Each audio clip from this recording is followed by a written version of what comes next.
improvise for you guys, but that is the second win of the preseason for the Toronto Raptors as they come away with the 112-109 win over the Charlotte Hornets for the second consecutive game. And they start out the year, even though it's preseason, on a good note with a couple victories and a lot of great things happening today's game. Was it a pretty game? No. It was sloppy, lots of turnovers on both sides. But again, the Raptors, like in the last game, start out slow, but the bench and even the starting unit for the second go-around really start to find themselves, play great final three quarters, and pick up the victory, like I said, 112-109 over the Charlotte Hornets in the second game of the preseason for the Raptors. Only one more to go, Miami, in a couple days, so that's great to see. But now let's talk about this game, because like I said, there is a lot of positives you can take from a game like this. Let's start out with the numbers. And we'll start right out of the gate with the way this game went down. First quarter, as I mentioned, not a very good start. 30-22 in favor of Charlotte after one quarter of play. Again, the Raptors were down by 14 at one point, but they were able to crawl back in it, make it 8, and you were right there. In the second quarter, Raptors found their offense. Fred VanVleet became Fred VanVleet. And the team just kind of followed suit after that. 35-30 in that second quarter for the Toronto Raptors. And just like that, you're down by 3 at halftime. Even though it's preseason, you love to see a team get a victory or at least play extremely hard. And that's exactly what this team has done through the first two games. Play hard. Excuse me. That is Nick Nurse basketball, if you ask me, and I love it. Third quarter, back and forth game. But again, 28-27 Raptors in that quarter. You're only down by 2 heading into the fourth quarter, and the Raptors, again, showing the depth of this team, go out there in that fourth quarter, led by Malachi Flynn. Oh, he's becoming one of my favorite Raptors right now. Loving what we're seeing from Malachi Flynn. I'll get to him shortly. But the Raptors closed the game strong. They were up by like 10, and it got down to like 3. That's how it ended. But for the most part of that fourth quarter, there was all Raptors. They played extremely hard right from the get-go in that fourth quarter. They did a really good job winning that fourth quarter 27-22 and winning the ball game, as we've said, 112-109. And look, let's get to the fun stuff now. Let's talk about some players, all right? Pascal Siakam is a guy that the Raptor fans... Look, we love Pascal. We know the ceiling. We know the potential of this guy, but he struggled in the bubble, and even in his first game, didn't shoot the ball very well. He did well from 3, but he didn't shoot the ball well over, I think it was like 3 of 10 from the field in game 1. In game 2, a lot better from Pascal Siakam. He only had 12 points, but he didn't even play that much. Shot 5 of 7, was 2 of 4 from 3. So in the first 2 games...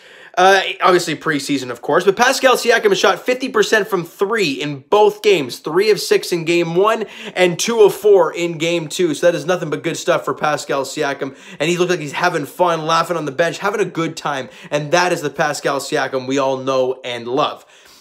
The man of the hour, though, Fred VanVleet. This guy could not miss in that second quarter. 23 points, 9 of 12 shooting, 5 of 7 from 3, including the buzzer beater at the end of the first half. Started by a DeAndre Bembry steal, and it gets to Pascal. It's kind of a sloppy play. Fred gets up in the air. Gordon Hayward comes flying at him. And Fred, I guess he didn't see him because he was behind him, but double clutches. Remember, you guys remember, if you're big basketball fans, remember Dwayne Wade's buzzer beater that hit against Golden State, I think it was, in his final season? That was kind of the shot, the way it looked, all right? But Fred VanVleet knocks it down, making it that 3-point game at halftime. But 23 points for Fred VanVleet, a big night for him. And hey, making that money, making them buckets. You love it. You love it from Fred VanVleet. Now let's get to the fun stuff, all right? We can talk about OG. We can talk about Aaron Baines. But let's talk about the things that people love to hear about. The bench, the young guys, the interesting pieces that we don't know a whole lot about. Let's start off with my MVP in this game. Yeah, Fred VanVleet was amazing in the first half, and he'll get MVPs down the road. But Malachi Flynn is my MVP in today's game. The reason I say that, not just because he had 17 points on 7 of 12 shooting, was 3 of 8 from 3, outplayed LaMelo Ball again, but obviously ain't going to get the TV time, but that's fine. I don't care. He doesn't care either. It's the way this guy plays the game. It's literally Fred VanVleet 2.0, but he plays with, I don't know how to explain it, guys.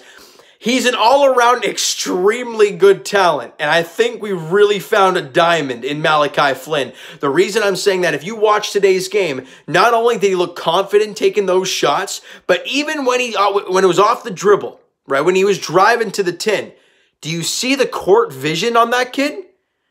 I saw one pass in the fourth quarter, right? He drove and threw an absolute one-handed seed right to Terrence Davis's shooting pocket, wide open in the corner, drains the three. That's going to get unnoticed quite a bit, and that's fine. But people who are hardcore basketball people that not only watch the games to watch the Toronto Raptors win games, you watch to watch good basketball. And that type of move, and that's going to look, Nick Nurse is going to see that and absolutely drool over it. A guy with that, his court vision is extremely good. His shot is remarkable. His jump shot is fantastic. He's more of a mid-range guy. So, honest to goodness, whenever I see Malachi Flynn kind of come off the screen and take that mid-range shot, I feel so confident in that kid, and I love it. I don't know what it is, guys, but I have this really good feeling about Malachi Flynn. The calm, cool collectiveness. Again, Steady Freddy, Fred VanVleet. You got that feeling with Malachi Flynn, and you love it. Now, like as I mentioned earlier, Terrence Davis. We all know what the things going on in his personal life, but it doesn't seem to be affecting him on the court. Whether that means anything or not, I don't know. But what I'm seeing from Terrence Davis is a guy, trying to get a bigger role on this team. And Terrence Davis, obviously, we know the way he played last year and the way he kind of came on the scene. It was extremely good all year long. Didn't play at all in the playoffs. And that was a big head scratcher for Raptor fans, not seeing Terrence Davis at all, unless garbage time, in the playoffs at all. And for Terrence Davis, he wants to right that ship and become an integral part in this team. And he had 14 today. He looked really good. Again, making his shots, moving the ball well, playing hard defense. That's what he's going to give you any given night. And that's what you love to see from a guy like Terrence Davis. Quickly, I want to touch on Alex Len. The reason I bring him up is when I look at that guy, Raptor fans, let me know if you feel the same way. When I look at Alex Len, and just from a physical perspective, like not from the way he plays, well, I guess you could say the same thing, but I see a mirror image of Jonas Valanciunas. He's got the beard, he's got the big body, he lumbers down the court. I look at Alex Len and I see JV. Now, you guys could feel totally different about that. You could see Aaron Baines in JV. I don't know. But Alex Len, guys, as much as he probably isn't going to get the crazy amount of time that guys like Baines and Chris Boucher are going to get, the guy fought hard. I mean, I saw him diving for loose balls. I saw him contesting shots really well. I thought him, just rebounding the ball. He wants the ball off the glass, and that's what you love to see from a big guy trying to make an impact on a team. And I like what we saw from Alex Len in a very short time. Another guy, DeAndre Bembry.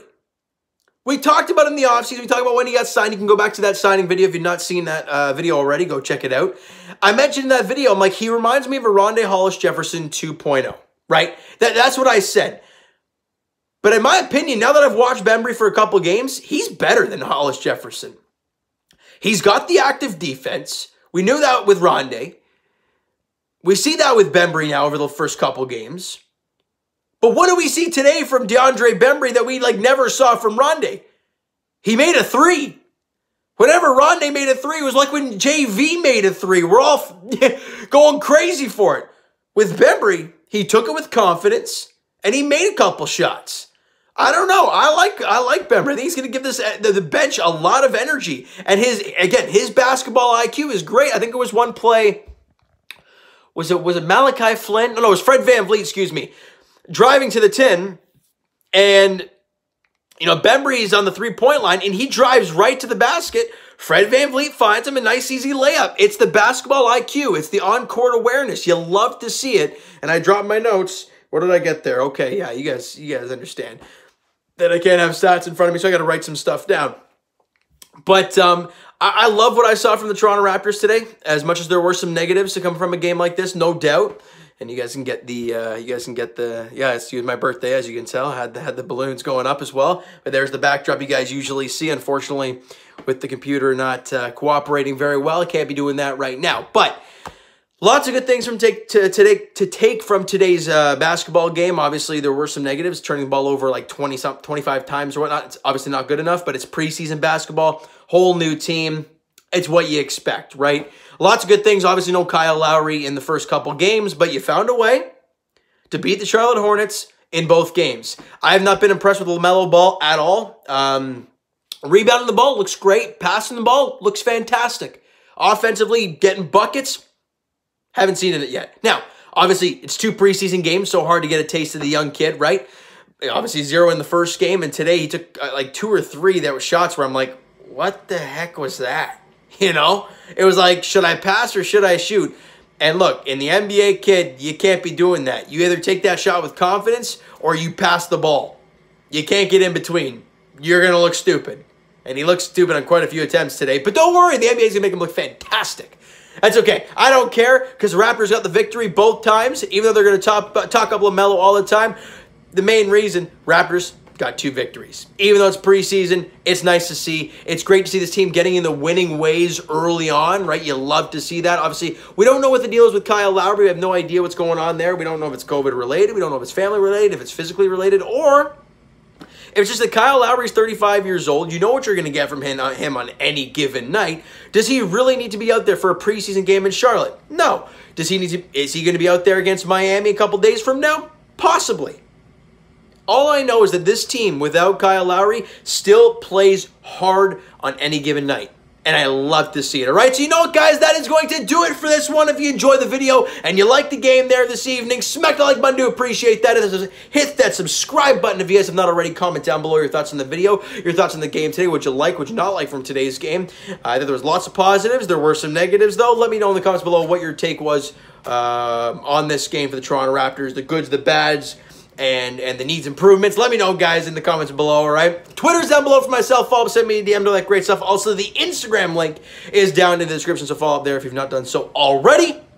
All right, and I will talk to you guys Raptors edition in a couple days. I think it is. I haven't even checked the schedule yet. I think it's the 16th. It could be wrong. Maybe it's the 17th. I don't know. You guys can let me know when they play the Miami Heat in the final preseason game before the Raptors get their first game underway. I think it's on the 23rd against New Orleans Pelicans to start off the regular season. Meaningful basketball. You love to see it. All right, so thank you guys so much for listening and watching. Hope you guys enjoy the video. Talk to you guys then.